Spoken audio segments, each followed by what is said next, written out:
Welcome to சிம்ஹயாத்ரா. எல்லாருக்கும் வணக்கம், good evening எல்லாருக்கும். நம்ம இப்போது வந்து ஒரு ஃப்ரைட் ரைஸ் பார்க்க போகிறோம். வெஜிடபிள் ஃப்ரைட் ரைஸ் இது குழந்தைங்களுக்கு இல்லை லன்ச் பாக்ஸில் கொடுக்கறதுக்கு எல்லாருக்குமே பிடிக்கும். நம்ம இதை சாப்பிட்றதுக்கு தான் ஹோட்டலுக்கு போய் சாப்பிட்றோம். அதை நம்ம வீட்டிலே எப்படி செய்யலாம், ஒன்றுமே ஈஸியாக வீட்டில் இருக்கிற இன்க்ரீடியன்ட்ஸ் வச்சு எப்படி செய்யலான்ட்டு நம்ம பார்க்கலாம். நான் இப்போ அதுக்காக இந்த வெஜிடபிள்ஸ் எல்லாத்தையும் கட் பண்ணி அலசி எடுத்து வச்சுருக்கேன். அதுக்கு ஃபஸ்ட்டு வந்து கார்லிக் வேணும். பூண்டு சின்னதாக கட் பண்ணி வச்சுக்கோங்க, நல்லா ஃபைனாக சாப் பண்ணி வச்சுக்கோங்க. அதே மாதிரி ஆனியன், வெங்காயம், அதே மாதிரி கேப்சிகம், கொடமிளகா, அந்த கேபேஜ், கோஸ், கேரட், பீன்ஸ் எல்லாமே அதுக்கு காரத்துக்கு உங்களுக்கு தேவைப்பட்டால் பச்சை மிளகா, சில்லி போட்டுக்கோங்க. தேவையில்லை வேணும்னா யூஸ் பண்ணிக்கோங்க. லாஸ்ட்டாக நம்ம பெப்பர் போட போகிறோம். நம்ம அதுக்கு லாஸ்ட்டாக சோயா சாஸ் கொஞ்சம் வச்சுருக்கேன். கொஞ்சம் லாஸ்ட்டாக கார்னிஷ்க்கு கொத்தமல்லி வச்சுருக்கேன். அவ்வளோதான்.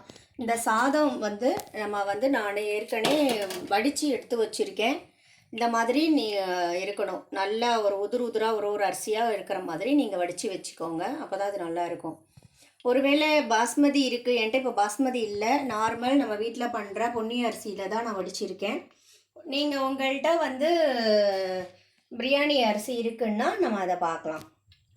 இப்போது நம்ம வந்து பேன் போட்டுட்டேன், சுட்டுருச்சு. நான் எண்ணெயும் நெய்யும் கொஞ்சம் கலந்து ஊற்றி வச்சுருக்கேன். அடுத்து என்ன பண்ணலான்னு பார்க்கலாம். இப்போ எண்ணெய் சுட்டுருச்சு. நம்ம அதுக்கு ஃபஸ்ட்டு வந்து நம்ம இந்த பூண்டை சேர்த்துடலாம்.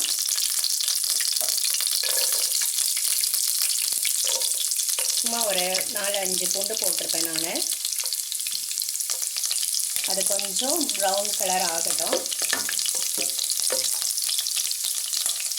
இப்போது நீங்கள் பாஸ்மதி யூஸ் பண்ணுறவங்களா இருந்தீங்கன்னு சொன்னால் பாஸ்மதியை ஒரு 15 to 20 மினிட்ஸ் சோக் பண்ணி வச்சுக்கோங்க. நல்லா கொஞ்சம் அலசிட்டு ஊற வச்சுக்கோங்க. அதுக்கப்புறம் நல்லா தண்ணியில் வடிச்சிட்டு ஒன்று குக்கரில் வைக்கிறதா இருந்தால் குக்கரில் லேசாக ஒரு 2 ஸ்பூன் நெய் ஊற்றிட்டு அதை லேசாக வறுத்துருங்க.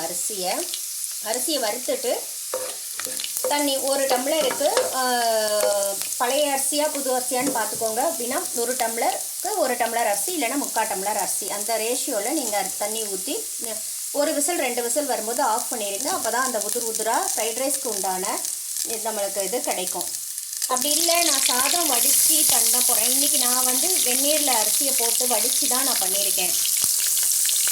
நம்ம வெந்நீர் நல்லா முதல்ல தண்ணி வச்சுட்டு அதில் 1 ஸ்பூன் எண்ணெய், 1 ஸ்பூன் உப்பு போட்டுட்டு தண்ணி கொதிக்கும் போது இந்த அரிசியை களைஞ்சி உள்ளே போட்டுட்டு ஒரு 15 மினிட்ஸ் ஆச்சுனாலே சாதம் நல்லா வெந்துடும். வடிச்சிட்டு எடுத்துட்டிங்கன்னா இந்த மாதிரி உதிராக வரும். அப்படியும் செஞ்சுக்கலாம். இல்லை நீங்கள் குக்கரில் செய்கிறதாலும் செஞ்சுக்கலாம். சில பேருக்கு இதில் வந்து பயமாக இருக்குது, நான் தண்ணியில் போட்டு வேக வைக்க பயமாக இருக்குன்னா அந்த மாதிரி செய்யுங்க. இல்லைன்னா அடுப்பில் கொஞ்சம் நல்லா ஒரு 5-6 டம்ளர் தண்ணி வச்சு அதில் ஒரு ஸ்பூன் சால்ட்டு போடுங்க. ஒரு ஸ்பூன் எண்ணெய் ஊற்றிக்கிட்டு அதில் நீங்கள் அந்த அரிசியை களைஞ்சி போட்டுட்டு மூடி வச்சுடுங்க. ஒரு 15 மினிட்ஸில் அது வந்து நல்லா பொலன்னு ஆகிடும். அதுக்கப்புறம் வெந்திருக்கான்னு லேசாக பார்த்துட்டு வடிச்சிடுங்க. தண்ணியை வடிச்சிட்டு கொஞ்சம் பச்சை தண்ணி ஊற்றி நல்லா ட்ரெயின் பண்ணி வச்சுருங்க. அது உதிராக ஆகிடும் நம்மளுக்கு.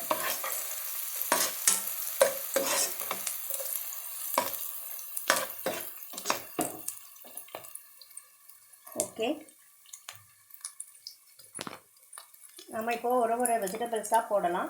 இது ஆல்ரெடி நான் காய்கறியெல்லாம் திருத்திட்டு அலசி தனித்தனியாக உங்களுக்கு காட்டுறதுக்காக தனித்தனியாக எடுத்து வச்சுருக்கு. நம்ம இப்போ எல்லாத்தையும் நம்ம வெஜிடபிள்ஸை போடுவோம். பீன்ஸ், கேரட், இது ரொம்ப ஈஸி, குழந்தைங்களுக்கு இஷ்டமாக சமைக்கலாம். இந்த டைமில் எல்லாம் நம்ம ஹோட்டலில் போய் சாப்பிட்றதுங்கிறது அந்த அளவுக்கு நல்லதாகவும் இல்லை. எந்த இடத்துல எப்படி சாப்பிட்றது அப்படிங்கிறது ஒரு பயம் எப்பயுமே நம்மளுக்கு இருந்துகிட்டே இருக்குது. இப்போ வந்து மோஸ்ட்லி இந்த மாதிரி நம்ம வீட்டில் பண்ணி சாப்பிடும் போது உடம்புக்கும் ஹெல்த்தியாக இருக்கும், நிறையா வயிறு ஃபுல்லாகவும் நம்ம சாப்பிடலாம். எப்பயுமே நம்ம வீட்டில் பண்ணி சாப்பிட்றது தான் ரொம்ப சந்தோஷமாக இருக்கும். ஏதோ ஒரு டைம் ரொம்ப போர் அடிக்குதா நம்ம வெளில போகலாம்.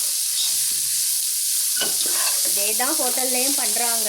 அதை மாதிரி நம்ம இது பண்ண போகிறோம், அவ்வளோதான். நம்ம எக்ஸ்ட்ரா வேறு ஏதாவது அவங்க அஜினமோட்டோ அந்த மாதிரி ஏதோ யூஸ் பண்ணால் தான் நம்மளுக்கு கஷ்டமாக இருக்கும்.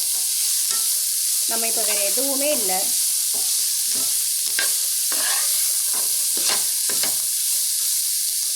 இது ரொம்ப நீங்கள் குக் பண்ணணும்னு அவசியம் கிடையாது. இது நீங்கள் லைட்டாக இதை வதக்கிட்டு இது பண்ணிட்டாலே போதும். ஃபுல்லாக குக் பண்ணக்கூடாது. அது அப்பப்போ கொஞ்சம் எல்லா வெஜிடபிள்ஸும் கொஞ்சம் க்ரன்ச்சியாக வாயில் நம்மளுக்கு வந்தால் தான் அது நல்லாயிருக்கும். ஃப்ரைட் ரைஸோட இதுவே நம்ம கொஞ்சம் சால்ட்டு போட்டுக்கலாம்.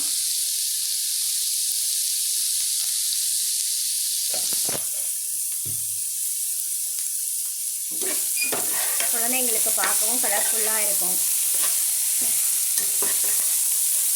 ரொம்ப ஈஸி. நம்மளுக்கு இந்த 4 காய்கறி இருந்துச்சுன்னா போதும். உங்களுக்கு எக்ஸ்ட்ரா வந்து இது பட்டாணி இருந்ததுன்னா, க்ரீன் பீஸ் கிடச்சிச்சு இருக்குது வீட்டில் போட்டிருந்தீங்கன்னா அதையும் சேர்த்து போட்டுக்கோங்க. இப்போ என்கிட்ட இல்லை, நான் ஊற வைக்கவும் மறந்துட்டேன். நான் அதனால்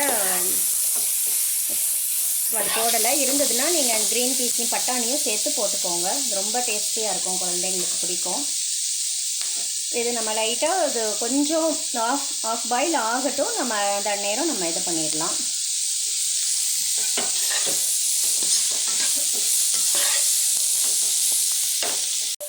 ஓகே, இப்போ நம்மளுக்கு ஒரு ஆஃப் பாயிலுக்கு வந்திருக்கோம். இப்போ நம்ம இந்த டைம் கொஞ்சம் இந்த சோயா சாஸ் நான் சேர்க்குறேன். இதில் உங்களுக்கு வினிகர் இருந்ததுன்னா நீங்கள் வினிகர் சேர்த்துக்கலாம். இல்லைன்னா சோயா சாஸ் போதும்னா சோயா சாஸ் போதும். நான் சோயா சாஸ் மட்டும் தான் சேர்க்குறேன், வேறு ஒன்றும் இல்லை.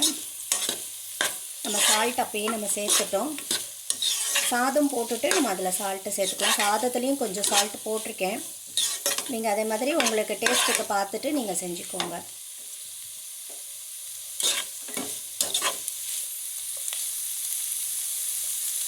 நம்ம இப்போது சாதத்தை நம்ம போட்டு அதில் சேர்த்துடலாம். ஒரு நிமிஷம் அதுதான். ரொம்ப ஈஸி பாருங்க. 4 காய்கறி இருந்தால் போதும் நமக்கு. அதை நம்ம சாப் பண்ணுற டைம் தான் ஆகும்.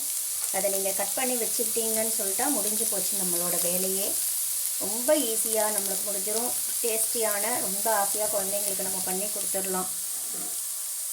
ஈஸியாகவும் நம்மளுக்கு வேலையும் முடிஞ்சிடும் நமக்கு.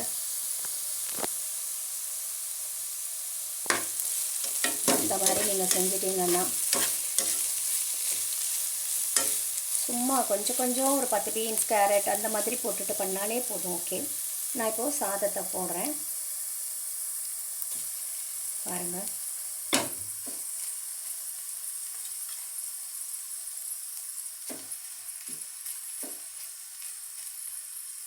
அட்லீஸ்ட் ஒன்றும் இல்லை, காலையில் வடித்த சாதம் நம்மள்கிட்ட இருக்குதுன்னு வச்சுக்கோங்க. நம்ம நிறையா சாதம் இருக்குது, ஆனால் ஏதாவது சாப்பிடணும் அப்படின்னு தோணுது அப்படின்ட்டு நீங்கள் நினச்சிங்கன்னு சொன்னால் இந்த மாதிரி காய்கறியை திருத்திட்டு நீங்கள் வதக்கி கொடுத்துட்டாலே போதும். காலையில் இந்த சாதமும் சாப்பிட்ட காலி பண்ண மாதிரி ஆகிடும். நம்மளுக்கு ஒரு நல்ல டிஷ் நம்ம சாப்பிட்ட மாதிரியும் ஆகிடும். குழந்தைங்களும் திருப்தியாக சாப்பிடுவாங்க. ஈவினிங் டைமில் கொடுக்கறது, லன்ச் டைமில் கொடுக்கறது, அந்த மாதிரி கொடுத்துடலாம் நம்ம. இப்போ நம்ம பெப்பர் சேர்த்துட்றேன்.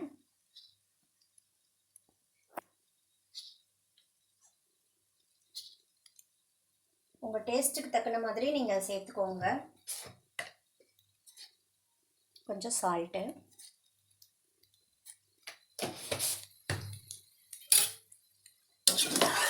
இதில் பாருங்கள், நான் எக்ஸ்ட்ரா ஆட் எதுவும் நம்ம பண்ணலை. உங்களுக்கு சோயா பிடிக்கலைன்னா கூட பரவாயில்ல, அதை நீங்கள் சேர்த்துக்காமல் அதை அவாய்ட் பண்ணிடலாம். மற்றபடி நம்ம வேறு எதுவுமே இதில் எக்ஸ்ட்ரா நம்ம எதுவும் செய்யலை. ஓகே, சோயா நம்ம ஒரு ஸ்பூன் சேர்க்கறதுனால ஒன்றும் ப்ராப்ளம் ஆகிடல, அதனால் ஒன்றும் பிரச்சனை இல்லை. கொஞ்சம் சாதம் எக்ஸ்ட்ரா நான் சேர்த்துக்கிறேன்.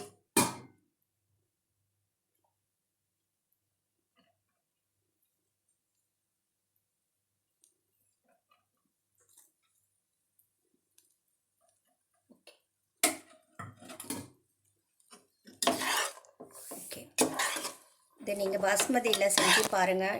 வீட்டில் என்ன அரிசி இருக்கோ அதில் நீங்கள் செஞ்சு பாருங்கள். பாஸ்மதி தான் வேணும்னு அவசியம் கிடையாது. நீங்கள் பொன்னி அரிசி, நம்ம வீட்டில் சமைக்கிற அரிசி இருந்தால் நான் சொன்ன மாதிரி கொஞ்சம் நெய்யில் அரிசியை நல்லா களைஞ்சிட்டு, எப்பயுமே அரிசியை நல்லா களைஞ்சிட்டு அதுக்கப்புறமா அதை நல்லா வடிகட்டிடுங்க. தண்ணியே இல்லாத மாதிரி வடிகட்டிட்டு கொஞ்சம் ஒரு ஸ்பூன் நெய்யை குக்கரில் விட்டு அந்த அரிசியை வறுத்துருங்க. வறுத்துட்டு அதுக்கப்புறம் அதுக்கு தண்ணி, 1 டம்ளர் அரிசினா 2 டம்ளர் தண்ணி ஊற்றிடுங்க. அவ்வளோதான். அப்போ நல்லா இதே மாதிரி வந்துடும் உங்களுக்கு ரைஸ் வந்து. இப்படி உதிராக இருந்தால் தான் அந்த ஃப்ரைட் ரைஸ்க்குன்னு ஒரு இது இருக்கும். அவ்வளோதான், அவ்வளோதான், முடிஞ்சிருச்சு நம்மளுடைய கலர்ஃபுல்லான ஃப்ரைட் ரைஸ். நிறைய வெஜிடபிள்ஸும் நமக்கு சேர்றது, சாதமும் குழந்தைங்க சாப்பிட்ட மாதிரி இருக்கும். இது வந்து மேலாக நம்ம கொத்தமல்லியை சேர்த்துட்றோம். எனக்கு கொத்தமல்லி டேஸ்ட்டு பிடிக்கும்னால நான் லாஸ்ட்டாக ஆட் பண்ணுறேன். உங்களுக்கு பிடிச்சதுன்னா நீங்கள் சேர்த்துக்கோங்க.